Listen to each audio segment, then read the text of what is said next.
아멘. 주의 말씀은 내 발의 등이요 내 길의 빛입니다. 우리가 말씀 부흥을 위해서 주제별 성경 암송 69절 해오고 있는데 암송 잘 하고 계신가요? 표정이 왜 그러세요? 우리가 새로운 삶 12구절부터 시작했죠? 1월 달에 그죠? 우리의 그리스도인의 삶은 그리스도를 중심으로 하는 새로운 삶 수레바퀴 그죠?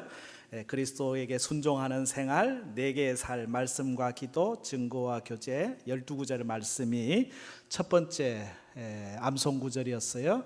두 번째 B 파트는 그리스도를 전파함, 전도에 유용한 말씀들. 모든 사람이 죄를 범했다, 죄에는 형벌이 있다, 선행으로 구원받지 못한다, 그리스도께서 그 형벌을 대신 받으셨다, 그리스도를 영접해야 된다, 구원의 확신이 있어야 된다고 하는 6가지 주제 12구절 해서 24구절. C 파트로 오면은 하나님을 의뢰함, 우리가 하나님을 의지하는 삶에 대한 12구절 말씀이 있죠. 우리가 의지하는 하나님은 어떤 하나님입니까? 성령으로 우리 가운데 임재하시는 하나님, 능력으로 우리 가운데 함께 하시는 하나님, 성실하심으로 함께 하시는 하나님, 평안으로 함께 하시는 하나님, 공급하시는 하나님, 도우시는 하나님. 뭐 길게 남의 얘기 같이 들으시는 분도 두 분이 계시는 것 같기도 하고. 지난번 4월 달에는 그리스도 제자의 자격 12구절 그죠? 그리스도의 제자로 우리가 주님을 따라가야 된다. 제자는 그리스도를 첫 자리에 모신 사람, 그리스도를 늘 첫 자리에 모시고 죄로부터 떠나서 늘 후히 드리고 섬김의 삶을, 세계 비전을 갖고 살아가는 그리스도 제자의 자격에 대한 말씀을 함께 나누었습니다. 열심히 이제 암송하시는 우리 장로님도 계시고 또 권사님도 계시고, 지난번에 장로님 그러시더라고요. 지금 열심히 암송하고 있대요. 6월 30일만 와라. 그날 내가 이제 성경 암송한 거를 제대로 이제 이렇게 나타내겠다. 암송을 열심히 하고 계셔요. 여러분, 이 성경 암송이 주는 유익이 참 많거든요. 그 중에 하나가 이 말씀을 암송하면요, 묵상이 가능해요. 묵상이라는 말은 마치 소가 되새김질 하는 것과 같은 거거든요. 하나님의 말씀을 묵상한다라고 하는 것은 되새김질입니다. 소가 아침에 염을 먹었는데 낮에도 계속 무슨 껌 씹는 것처럼 질겅질겅 자기 안에 집어넣어놨던 거 대 꺼내가지고 씹는 거거든요. 묵상이라고 하는 것은 하나님의 말씀을 또 꺼내가지고 또 읽고 또 생각하고. 이 성경 암송하는 사람들은요, 금방 머리가 좋아가지고 암송하는 게 아닙니다. 자꾸 반복하는 거예요. 아침에 읽고 저녁에 읽고 오늘 읽고 내일 읽고, 읽다 보면 암송이 되고. 전도 간증 오셨던 우리 정혜경 권사님, 그분은 성경을 8권을 암송한대요. 아가서 1장부터 8장까지 전체, 에스더서 전체 성경 8권을 암송한, 그냥 그분이 머리가 좋아서 암송하는 게 아니고요, 계속 반복하는 거예요. 또 읽고 또 암송하고. 속으로 우리 교회에는 야고보서 전체 암송하는 분도 있고 요한일서 전체 암송하는 분도 있는데, 그분들이 머리 좋은 분들 절대 아닙니다. 깜빡깜빡 잊어먹는 분들입니다. 그런데 어떻게 성경을 그렇게 통으로 암송하냐? 아침에도 읽고 저녁에도 읽고 버스 타고 가면서도 묵상하고 말씀을 계속 되새김질하게 되는 거죠. 그러니 말씀이 완전히 살이 되고 피가 되는 거 아니겠어요? 신명기의 말씀을 보면은 이 하나님의 말씀을 내 손목에다가, 내 이마에다가, 문설주에다가, 이 얘기는 뭐예요? 늘 말씀 중심의 삶을 살라고 하는 거예요. 성경 암송은 말씀 중심의 삶이 가능해져요. 계속해서 말씀을 가까이 하게 되니까. 그리고 말씀의 기준을 따라서 필요할 때 적재적소에 말씀이 나와요. 그래서 말씀을 따라 살아가는 삶이 가능해지는 거거든요. 여러분도 이 성경 암송해야 되지만요, 우리 자녀들에게 특별히 여러분 이 말씀 암송하도록 하십시오. 제 어릴 때도 우리 집에 선교사님이 오시면은 다른 거 안 시키고 꼭 성경 암송 시켜요. 시편 23편, 시편 1편, 히브리서 11 일장 막 이렇게 암송하면요, 막 사탕 주고 초콜릿 주고 거기에 맛들여 가지고 막 암송하고. 여러분 용돈을 그렇게 쓰세요. 우리 자녀들한테 야 암송해라 그러면 내가 용돈 5만 원 탁 뭐 학원비 뭐 쓰느라고 돈 많이 쓰는데 아이들 성경 암송을 위해서는 얼마나 쓰고 계시나요?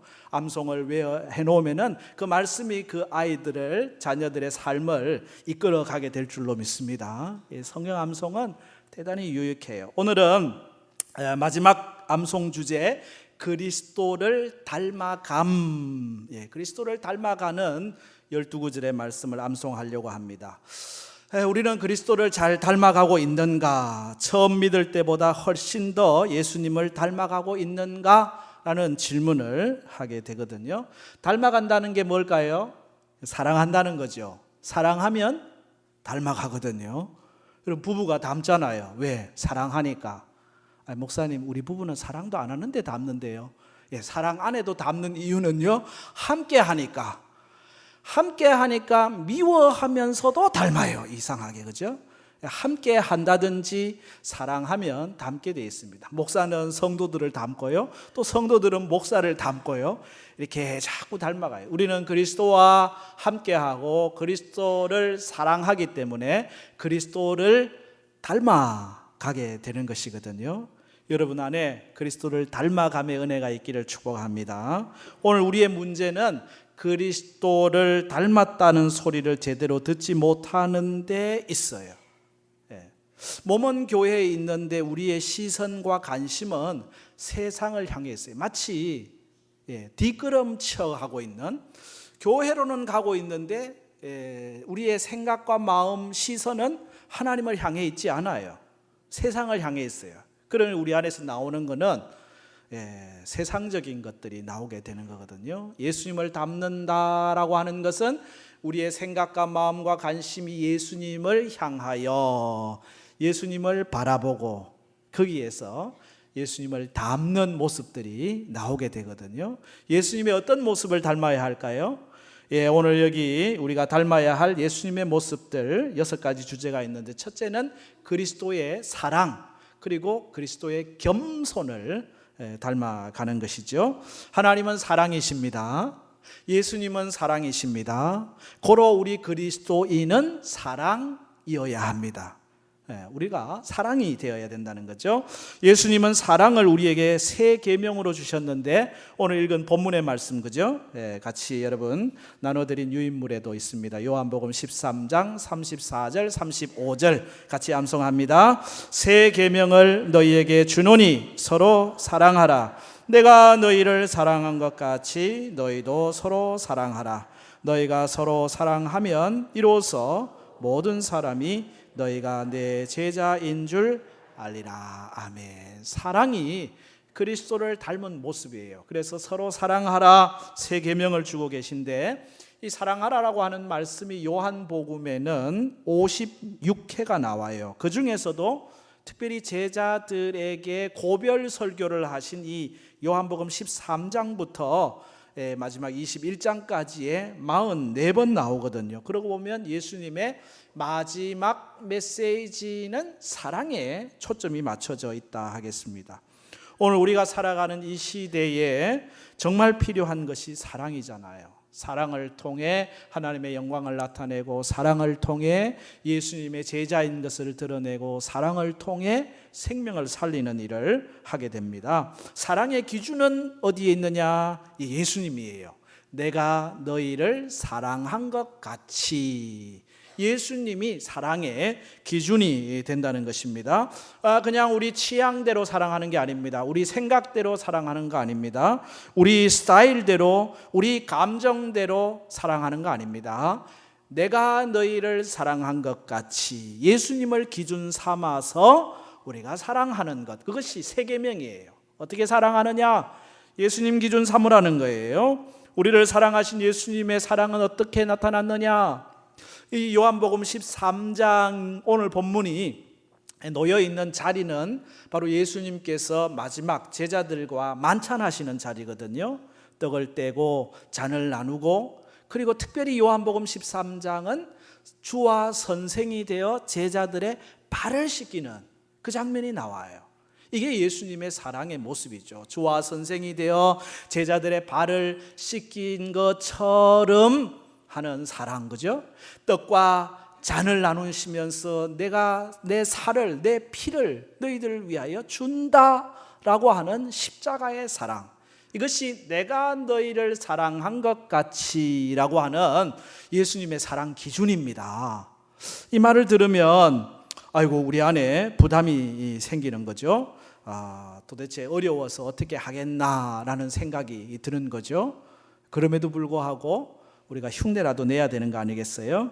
그래야 내 제자인 줄 알리라. 예수님이 사랑이신데 사랑을 흉내라도 내야 우리가 예수님의 제자인 것이 드러난다고 하는 사실입니다. 사랑의 대상은요, 서로 사랑하라, 그죠?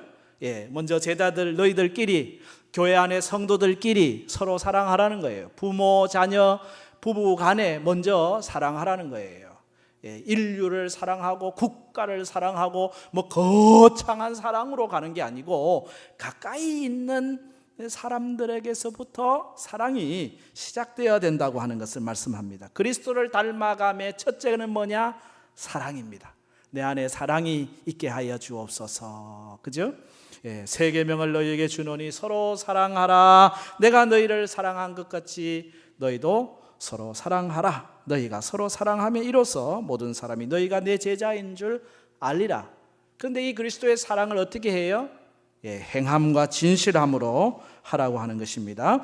요한일서 3장 18절 말씀 암송합니다. 자녀들아, 우리가 말과 혀로만 사랑하지 말고 행함과 진실함으로 하자. 말과 혀로만 사랑하지 말고 라는 말은 말과 혀로는 사랑하지 말라는 얘기가 아닙니다. 말로도 해야 됩니다. 혀로도 해야 됩니다. 사랑합니다. 많이 말해야 됩니다. 옆에 있는 분들한테 인사하겠습니다. 사랑합니다. 자꾸 말로도 해야 돼요. 혀로도. 아내한테 뭐 다 알지 뭐 다 알지. 아니요. 사랑한다고 우리 자녀들에게도 자주 말로 해야 됩니다. 그런데 말만 하지 말라는 거예요. 말만 하지 말고 뭐로 해라? 행함과 진실함으로 해라. 예수님의 사랑이 그 사랑이잖아요. 행함과 진실함으로 직접 예수님이 제자들의 발을 씻기시는 그 행함이에요. 십자가 위에서 온 일을 위하여 살과 피를 찢으시고 흘려주시는 행함이에요.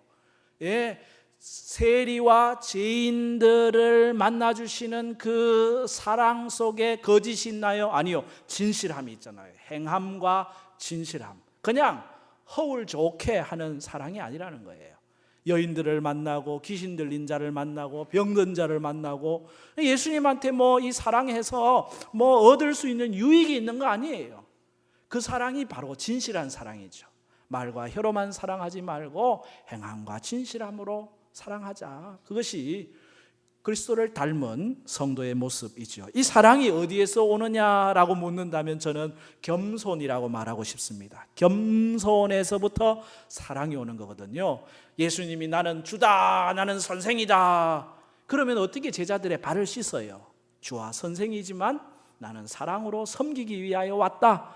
섬김을 받으려 함이 아니고 섬기기 위해 왔다 하면 무릎을 꿇는 겁니다. 더러운 발을 씻어내는 겁니다. 사랑이 가능한 거예요. 예수님을 닮는다는 것은 우리 안에 겸손이 가득 차는 거예요. 수고하고 무거운 짐진 자들아 다 내게로 오라 라고 말씀하시는 예수님이 자기를 어떻게 소개합니까? 나는 마음이 온유하고 겸손하니. 예수님을 소개하는 언어 중에 온유와 겸손이 있어요. 예수님 안에는 겸손이 가득 있어요. 그 겸손을 우리 안에서 이루어내는 것, 그게 그리스도를 닮은 자의 모습이죠. 두 번째 주제 51번 빌립보서 2장 3절과 4절 말씀 같이 암송합니다. 아무 일에든지 다툼이나 허영으로 하지 말고 오직 겸손한 마음으로 각각 자기보다 남을 낮게 여기고 각각 자기의 일을 돌아볼 뿐더러 또한 각각 다른 사람들의 일을 돌아보아 나의 기쁨을 충만하게 하라. 아멘. 예수님이 겸손을 요구하고 계시죠. 겸손한 마음, 겸손해라. 여러분이 빌립보서 2장 3절 4절 요 말씀이 어디에 놓여 있냐면요, 그 다음 나오는 5절 6절 7절 8절 말씀이 너희 안에 그리스도의 마음을 가져라. 그리스도는 어떤 분이시냐? 하나님과 본체이시지만은 자기를 비워 종의 형체를 가지시고 사람들과 같이 되셨고 자기를 낮추사 죽기까지 복종하셨으니 곧 십자가에 죽으심이라. 이게 빌립보서 2장 5절 6절 7절 이하에 나오는 말씀이에요. 바로 예수님의 겸손의 모습을 보여주는 것이거든요. 예수님만큼 겸손하신 분이 어디 있어요? 최고의 겸손은 예수님이죠. 그러니까 거기에 엄청난 힘이 나오는 거예요. 여러분, 수력 발전, 물이 여기서 여기로 떨어지면요 에너지가 안 생겨요. 그런데 높은 곳에서 떨어지면요 강력한 힘이 나옵니다. 예수님에게서 엄청난 힘이 나오는 이유는 예수님은 저 하늘 꼭대기에서부터 이 땅 끝까지 엄청난 그 섬김과 겸손을 보여주셨기에 거기에 놀라운 힘이, 에너지가 발산되고 있는 것이거든요. 예수님의 겸손, 그 겸손은 다툼이나 허영으로 하지 않는 것입니다. 자기보다 남을 낮게 여기는 것입니다. 나보다 못하다가 아니고 언제나 나보다 낮게 여기는 것입니다. 그리고 자기 일을 돌아볼 뿐더러 다른 사람의 일을 돌아보는 겸손, 그 겸손을 예수님이 보여주셨고 그 겸손을 이루는 것이 그리스도를 닮아가는 거예요.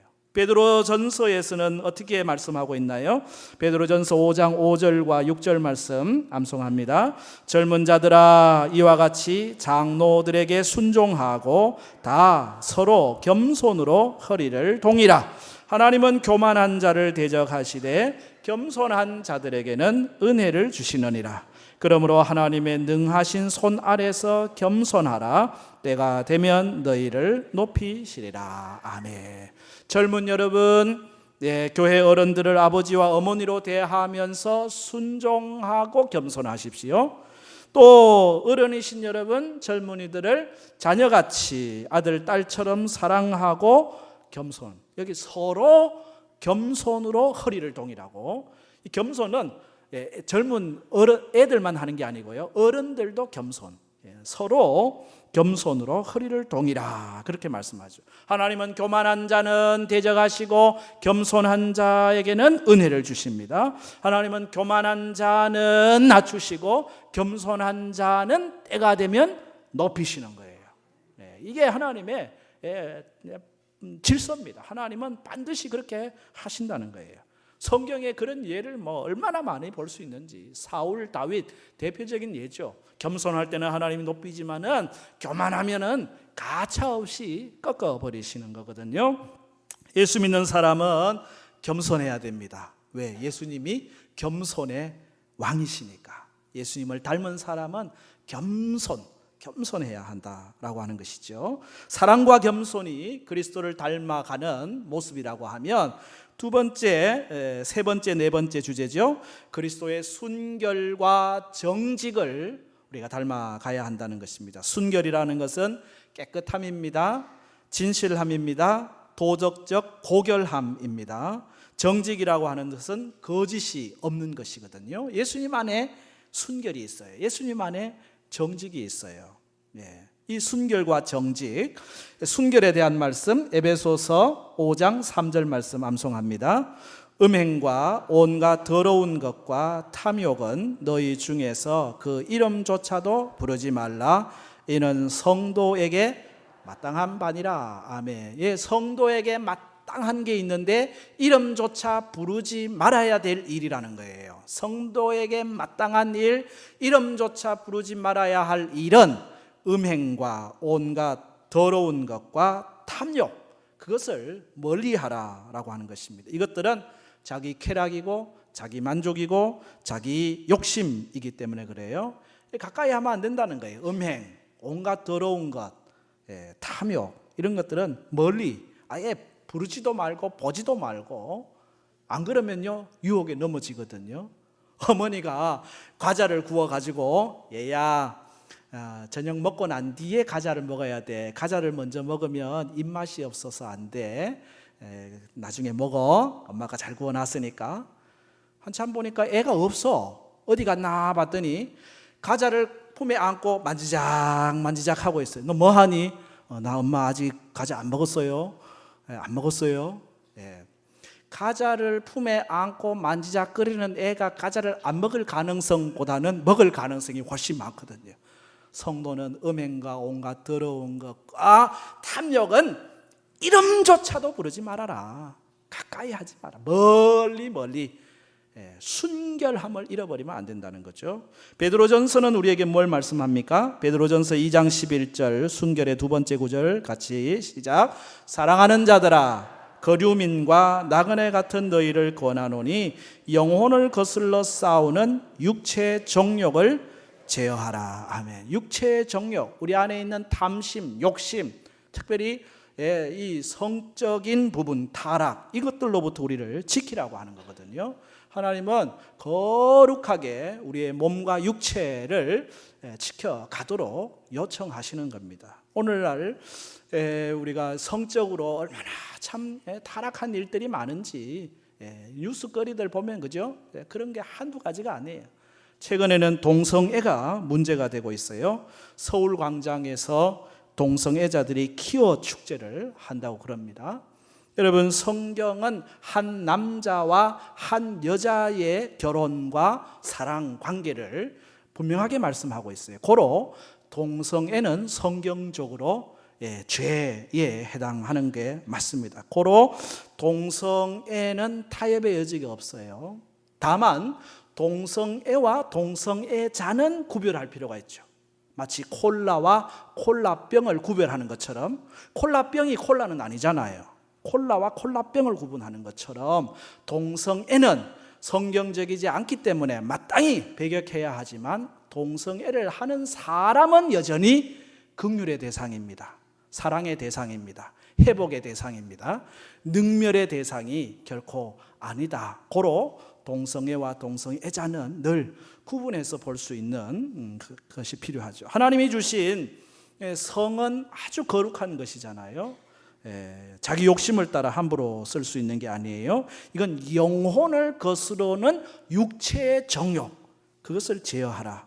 그것에서 우리는 순결을 요구하는 거거든요. 우리 아이들이, 우리 믿음의 사람들이 순결, 우리의 마음의 순결, 우리 육체의 순결, 우리 영혼의 순결, 모든 음행과 온갖 더러운 것과 탐욕에서부터 우리를 지키는 것, 그리스도를 닮아가는 모습이에요. 순결과 함께 짝을 이루는 것이 정직이거든요. 전도서 7장을 보면 하나님이 사람을 정직하게 지으셨으나 사람은 많은 꾀를 냈다. 사람이요, 꾀를 내가지고 정직하지 않게 살아간다고 하는 것입니다. 구약의 율법은 정직을 강조합니다. 왜? 하나님은 정직하신 분이니까요. 하나님은 정직하시기에 정직을 요구하셔요. 레위기 19장 11절 말씀이죠. 같이 암송합니다. 너희는 도둑질하지 말며 속이지 말며 서로 거짓말하지 말며. 아멘. 여러분, 도둑질하지 않으시죠? 속이지 않고 계시죠? 서로 거짓말하지 않고 계시죠? 예수 믿는 사람은 아유 정직하지 라는 소리를 들어야 되잖아요. 예수 믿는 사람 믿어도 될까? 그러면 안 되잖아요. 부끄러운 A 학점보다 정직한 B 학점을 맞는 게 낫잖아요. 지름길 좋기는 합니다. 그러나 거짓과 요령과 반칙은 늘 오래 못 갑니다. 목사님, 아유 참 세상 물정 모르는 소리 하시네. 현실이 안 그렇습니다. 현실이 안 그런지 압니다. 곳곳에 거짓이 있고요, 반칙이 있고요, 요령이 있는 거 압니다. 그럼에도 불구하고 그 속에서 우리는 여전히 정직을 추구해 가야 되지 않겠어요? 한 걸음 더 정직으로 주님을 닮아가는 우리가 되기를 바랍니다. 여러분, 사도 바울이 정직을 고백하고 있어요. 사도행전 24장 16절 말씀인데 같이 암송합니다. 이것으로 말미암아 나도 하나님과 사람에 대하여 항상 양심에 거리낌이 없기를 힘쓰나이다. 하나님 앞에서 뿐만 아니라 사람 앞에서 항상 양심의 끄리낌이 없는 정직을 살려고 늘 발부둥치고 있다. 사도 바울의 고백이거든요. 하나님은 정직한 것을 요구하셔요. 사도행전 5장에 나오는 아나니아와 삽비라 사건은 무슨 사건입니까? 그 물질 문제가 아닙니다. 헌금 많이 해야 되는데 적게 해가지고 생긴 문제가 아닙니다. 아나니아 삽비라가 하나님께 내가 전 재산 드린다고 해놓고 속으로는 반만 드렸잖아요. 실제로는, 그죠? 하나님을 속인 사건입니다. 하나님을 속이고 베드로를 속였기 때문에, 정직하지 않았기 때문에 하나님께서 책망하신 사건이 아나니아와 삽비라 사건이거든요. 아간의 사건도 그래요. 여호수아와 하나님을 속이고 얼마를 자기 장막 밑에 숨겨놓았기 때문에 결론은 뭐예요? 아골 골짜기에 돌무더기가 되는 거거든요. 하나님은 정직을 기뻐하셔요. 그러기에 하나님과 사람 앞에서 양심의 거리낌이 없노라. 그것이 저와 여러분의 고백이 되기를 바랍니다. 그리스도를 닮는 삶의 두 가지 남은 주제는 믿음과 선행입니다. 예수님은 믿음의 주 되시죠. 믿음의 주여 온전케 하시는 예수 그리스도를 바라보라. 믿음의 가장 표본은 예수님이시죠. 예수님께서 하나님에 대한 절대 믿음을 갖고 계시잖아요. 십자가 그 고난 죄도 없어요. 12두령도 떠대는 천군 천사를 동원해가지고 예수님이 십자가 앉을 수도 있어요. 이 십자가가 두려워요. 그래서 주여 이 잔이 지나가게 해주십시오. 그러나 나의 원대로 마옵시고 아버지의 뜻대로 되기를 원합니다. 이것이 아버지의 뜻이라면 절대 순종하겠습니다. 절대 순종은 절대 믿음에서 나오는 거예요. 이게 하나님의 뜻이라고 하는, 하나님의 계획이라고 하는 절대 믿음이 그의 삶 속에 절대 순종을 가져와서 온 인류에게 구원을 가져온 거 아니겠어요? 하나님의 뜻에 순종하는 믿음, 진짜 믿음, 그게 십자가 사건이죠. 그것을 통해서 하나님께 영광을 돌리는 거 아니겠어요? 히브리서 11장 6절 말씀은 우리가 다 아는 암송 구절입니다. 같이 암송합니다. 믿음이 없이는 하나님을 기쁘시게 하지 못하나니 하나님께 나아가는 자는 반드시 그가 계신 것과 또한 그가 자기를 찾는 자들에게 상 주시는 이심을 믿어야 할지니라. 아멘. 오직 믿음이 하나님을 기쁘시게 한다. 하나님을 기쁘시게 하는 삶이란 오직 믿음으로 살아가는 삶이다. 예수님은 오직 믿음을 통하여 십자가를 지심으로 하나님을 기쁘시게 하는 삶을 사신 것이죠. 구약의 믿음의 대표는 누구예요? 아브라함이죠. 아브라함의 믿음의 내용이 뭘까요? 로마서 4장의 사도 바울을 통해서 아브라함의 믿음을 이렇게 소개하고 있습니다. 로마서 4장 20절과 21절 암송 구절인데요. 함께 암송합니다. 믿음이 없어 하나님의 약속을 의심하지 않고 믿음이 견고하여져서 하나님께 영광을 돌리며 약속하신 그것을 또한 능히 이루실 줄을 확신하였으니. 이게 아브라함의 믿음입니다. 아브라함은 자기 나이가 100세가 되었습니다. 사라의 경수가 끊어졌습니다. 그럼에도 하나님이 내 태에서 나온 자식을 하늘의 별같이 바다의 모래같이 약속의 자녀로 하나님이 하시겠다고 하는 그 약속을 잃어버리지 않았다니까요. 믿음이 없어 하나님의 약속을 의심하지 않고 믿음으로 견고하여져서 하나님께 영광을 돌리며 약속하신 그것을 또한 능히 이루실 줄을, 불가능한 상황에서도, 안 되는 상황에서도 이루실 줄을 믿는 믿음. 믿음이라고 하는 것은요, 우리의 이성과 우리의 합리적 상식선에서 나타나는 게 아니에요.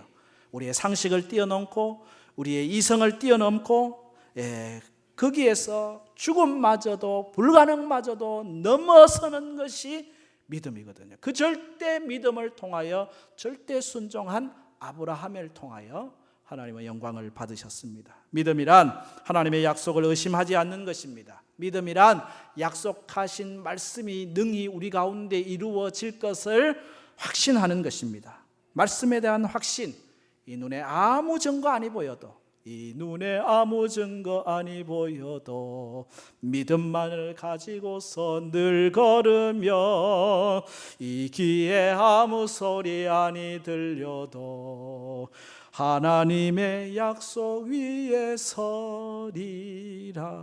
보이는 것도 없고 들리는 것 없어도 하나님의 말씀 위에 서는 것 믿음이거든요.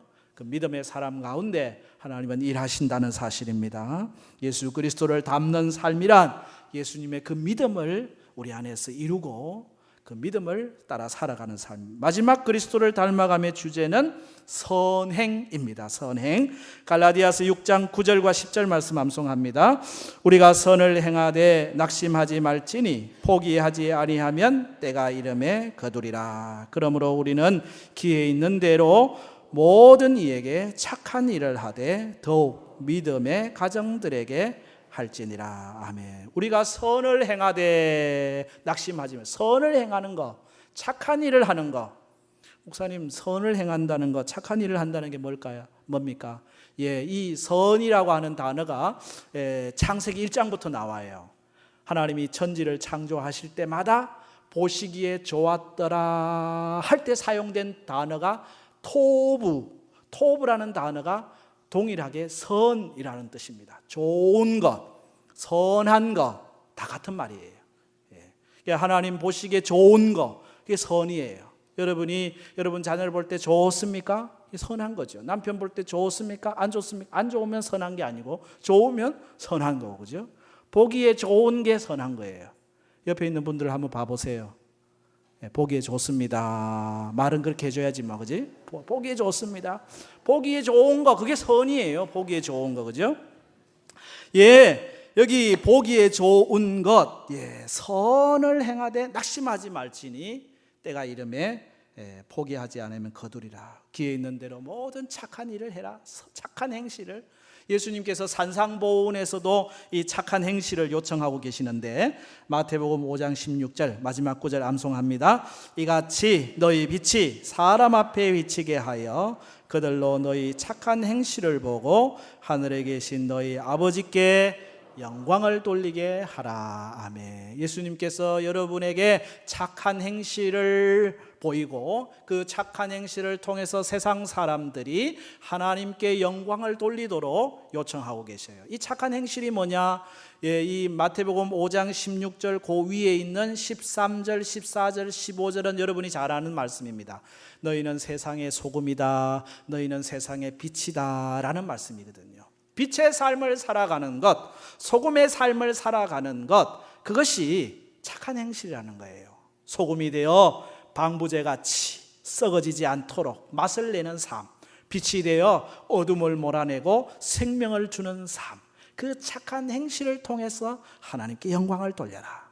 예수님은 그 착한 행실, 선행을 우리에게 보여주셨죠. 여러분, 착한 행실 중에 최고의 착한 행실, 선이 뭘까요? 그건 생명이에요. 생명을 살리는 것보다 더 착한 행실이 없죠. 예수님은 십자가 위에서 우리를 위하여 죽으심으로 온 인류의 생명을 살리셨어요. 그보다 더 착한 일이 없잖아요. 여러분이 어느 날 지하철을 탔는데 지하철에서 누군가가 쓰러졌어. 그 쓰러진 사람 막 심폐소생술을 하고 인공호흡을 하고 119에 전화해가지고 그 사람이 살아났어. 여러분, 그것보다 더 좋은 일, 착한 일, 선한 일이 어디 있어요? 생명 살리는 일이 제일 선한 일입니다. 하나님께서 우리에게 생명 살리는 일을 맡기셨어요. 영혼을 구원하는 일을 맡기셨어요. 여러분, 이 착한 일을 하다가 낙심하지 마십시오. 때가 이름에 거두게 될 것입니다. 빛이 되는 삶, 소금이 되는 삶은 그래서 생명을 살리는 육적 생명, 영적 생명 살려서 하나님께 영광을 돌리는 삶을 살아가는 것입니다. 예수님을 닮아가는 삶이란 바로 사랑과 겸손이 있는 삶입니다. 예수님을 닮아가는 삶이란 순결과 정직이 있는 삶입니다. 예수님을 닮아감이란 믿음과 선행을 살아가는 것이거든요. 나다나엘 호든이 쓴 큰 바위 얼굴이라는 책이 있습니다. 그 동네에 큰 바위가 있는데 그 바위의 얼굴 모습이 얼마나 인자하고 덕스러운지, 저 바위에 있는 인자하고 덕스러운 인물이 언젠가는 우리 마을에 나타나가지고 우리 마을이 더 행복할 거야. 그래 세월이 지나니까 무슨 정치가도 그 마을에 오고 또 무슨 시인도 오고 경제인도 오는데 그런 덕스럽고 그런 인자한 큰 바위 얼굴 같은 사람은 없었어요. 그런데 어느 날 보니까 그 동네에서 어릴 때부터 자란 그 소년은 그 큰 바위 얼굴을 보면서 나도 저런 인자한 사람이 돼야지, 나도 저런 덕스러운 사람이 돼야지, 저 큰 바위 얼굴 같은 사람이 돼야지, 날마다 바라보면서 큰 바위 얼굴을 담고 싶어 했던, 그래서 세월이 흘러 어른이 된 그분에게서 큰 바위 얼굴이 드러났다라고 하는 책의 내용입니다. 큰 바위 얼굴은 어디 밖에서 오는 게 아니고 늘 사모하고 바라보고 기대하는 사람 안에 만들어지는 거거든요. 여러분 안에 그리스도를 사모하는 마음, 그리스도를 늘 닮아가고자 하는 마음이 있을 때 어느 순간 세월이 지나 사람들이 여러분에게 얘기를 할 겁니다. 당신 얼굴에서 예수 그리스도가 보입니다. 당신 얼굴에서 예수 그리스도가 보입니다. 그리스도를 닮아가는 우리가 되기를 바랍니다.